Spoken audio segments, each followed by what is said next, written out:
بسم اللہ الرحمن الرحیم۔ السلام علیکم دوستوں، میں ہوں شاہ حسین اور آپ دیکھ رہے ہیں حسین ٹی وی۔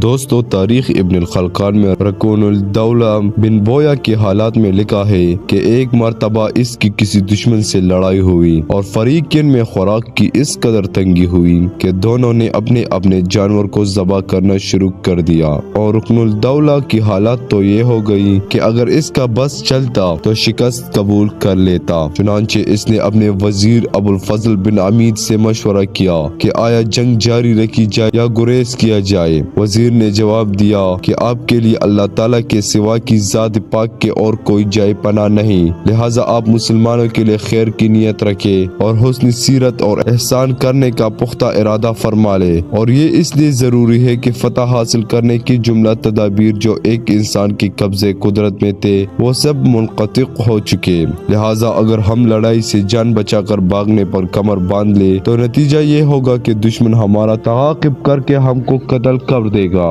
کیونکہ ان کی تعداد ہم سے بہت زیادہ ہے۔ بادشاہ نے وزیر کی یہ تقریر سن کر فرمایا کہ اے ابو الفضل، میں تو یہ رائے تم سے پہلے ہی قائم کر چکا تھا۔ ابو الفضل وزیر کا بیان یہ ہے کہ میں اس کے بعد رکن الدولہ کے پاس سے اٹھ کر اپنے ٹھکانہ پر آ گیا، لیکن جب تہائی رات باقی رہ گئی تو رکن الدولہ نے مجھے بلا بھیجا اور کہا کہ ابھی میں نے ایک خواب دیکھا ہے، اور وہ یہ ہے کہ گویا میں اپنے دابا گھوڑے فیروز نامی پر سوار ہوں اور ہمارے دشمن کو شکست ہو چکی ہے، اور تم میرے پہلو میں چل رہے ہو، اور ہم کو ایسی جگہ سے کشادگی پہنچی کہ ثانی ہمارا وہم و گمان بھی نہ تھا۔ چلتے چلتے میں نے نگاہ نیچے کر کے زمین کی طرف دیکھا تو مجھے ایک انگشتری پڑی ہوئی نظر آئی، چنانچہ میں نے اس کو اٹھا لیا اور دیکھا تو معلوم ہوا کہ اس میں فیروز کا نگینہ لگا ہوا ہے۔ میں نے اس کو تبرک سمجھ کر اپنی انگلی میں پہن لیا، اور اس کے بعد فوراً میری آنکھ کھل گئی۔ میری رائے میں اس خواب کی تعبیر یہ ہے کہ ہم کو انشاءاللہ تعالی فتح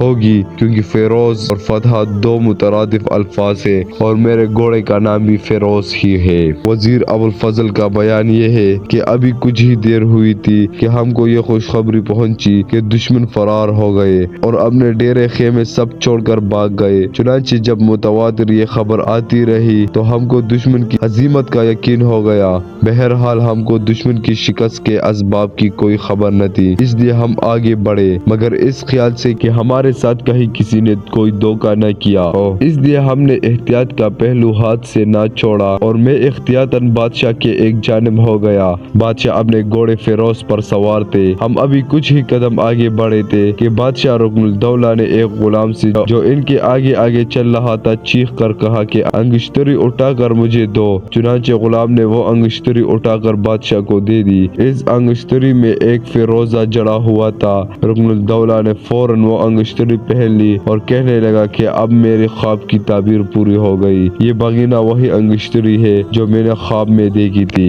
رکن الدولہ کا نام حسن ابو علی تھا۔ یہ ایک جلیل القدر اور بارغب بادشاہ گزرا ہے۔ اصفہان، رے، ہمدان، ازر، پورا عراق و عجم اس کی ملکیت میں داخل تھے۔ اس کے علاوہ اور بہت سے ممالک اس نے فتح کر کے اپنی زیر حکومت کر لیے تھے، اور ان ممالک کے لیے اس نے کچھ قواعد و قوانین بھی مقرر کیے تھے۔ اس عظیم بادشاہ نے 44 سال تک حکومت کی اور ماہ محرم 366 ہجری میں بعمر 99 سال میں وفات پائی۔ بس دوستو، اللہ تعالی ہمیں بھی ایک ایسا حکمران عطا فرمائے، آمین۔